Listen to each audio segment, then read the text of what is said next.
उत्तर प्रदेश के एक छोटे कस्बे में मनोहर अपनी पत्नी गीता और 2 बच्चों के साथ रहते थे। जीवन भले साधारण था, पर घर में प्रेम और अपनापन इतना था कि हर दिन त्योहार जैसा लगता था।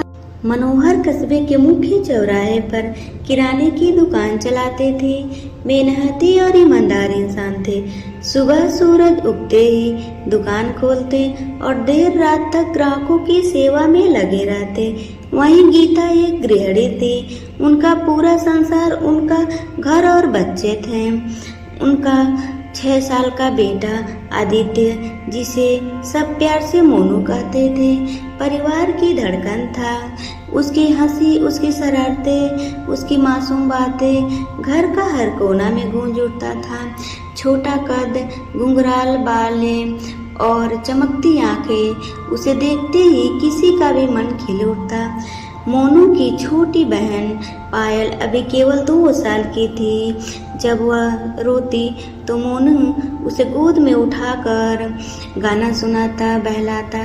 माँ अक्सर कहती, अगर तू ना होता मोनू तो पता नहीं मैं कैसे इस छोटू को संभाल पाती।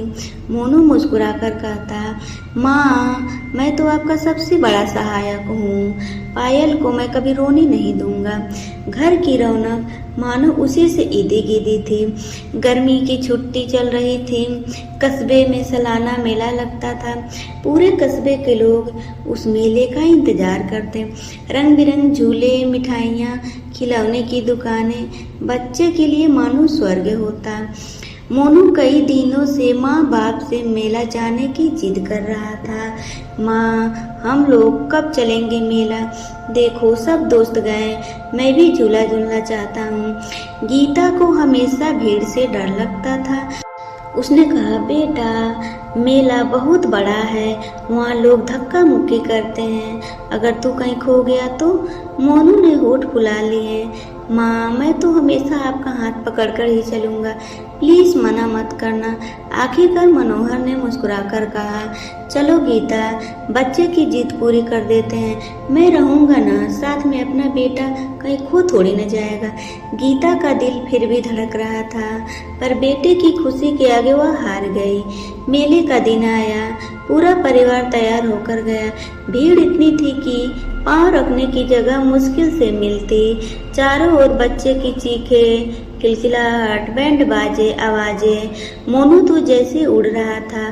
कभी गुब्बारे वाले के पास भागता, कभी जलेबी की दुकान की ओर इशारा करता। मनोहर ने बार बार कहा, मोनू हाथ पकड़कर चल, माँ से दूर मत जाना। मोनू हंसते हुए बोला, अरे पिताजी मैं छोटा बच्चा थोड़ी न हूँ, देखो मैं यही हूँ। कुछ देर बाद उन्होंने पायल को झूले में बैठाया। गीता उसका ध्यान रख रही थी। मनोहर भी इधर उधर टिकट लेने में लग गए।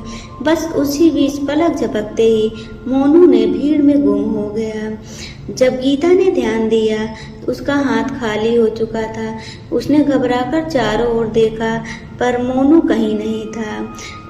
उनकी चीख निकली, मोनू कहाँ गया? दोनों पागलों की तरह दौड़े। हर दुकान, हर झूले के पास देखा। पुलिस चौकी पहुंचकर अनाउंसमेंट कराया। 6 साल का बच्चा, नाम आदित्य उर्फ मोनू, सफेद कुर्ता पैजामा पहने।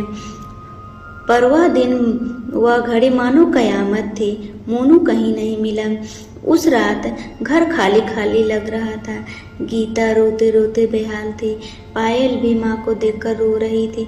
मनोहर ने उसे ढाढ़स दिया, पर खुद के आंसू छुपा न सके। गीता, हमारा बेटा जरूर मिलेगा, भगवान इतना क्रूर नहीं हो सकता। दिन हफ्तों महीने में बदलते गए। पुलिस की खोज, अखबार में इश्तेहार, रेडियो पर घोषणा, सब कुछ किया, पर मोनू जैसे धरती से गायब हो गया। गीता का जीवन मानो थम गया। वह हर पल दरवाजे की टटकटी लगाकर देखती, शायद मेरा बेटा आएगा। पायल बड़ी हो रही थी, पर माँ का प्यार उसे आधा मिल पाता।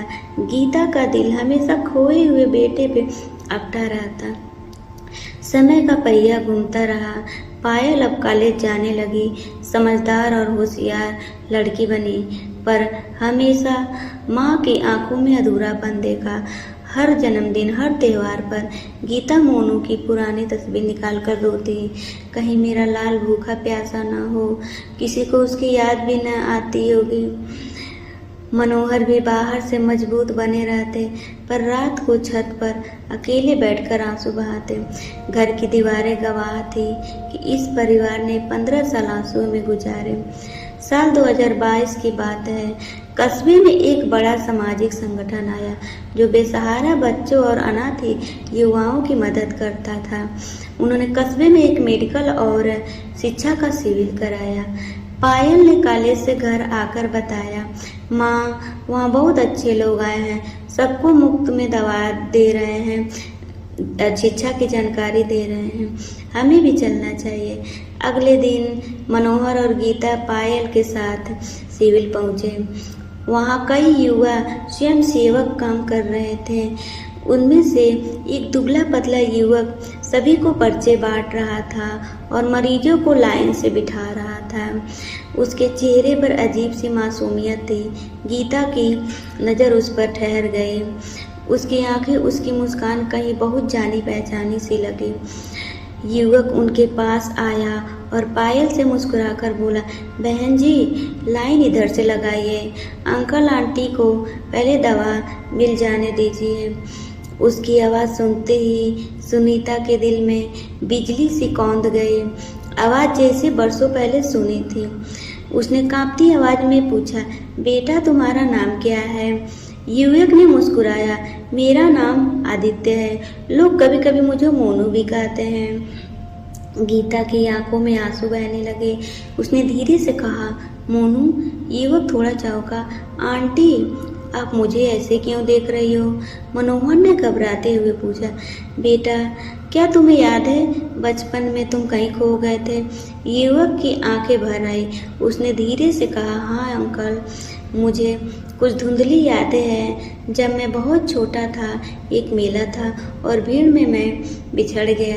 उसके बाद एक दंपति ने मुझे अपनाया, उन्होंने मुझे खूब प्यार दिया, पर अब वो दोनों इस दुनिया में नहीं हैं। उसके बाद मैं अनाथालय में पला बढ़ा।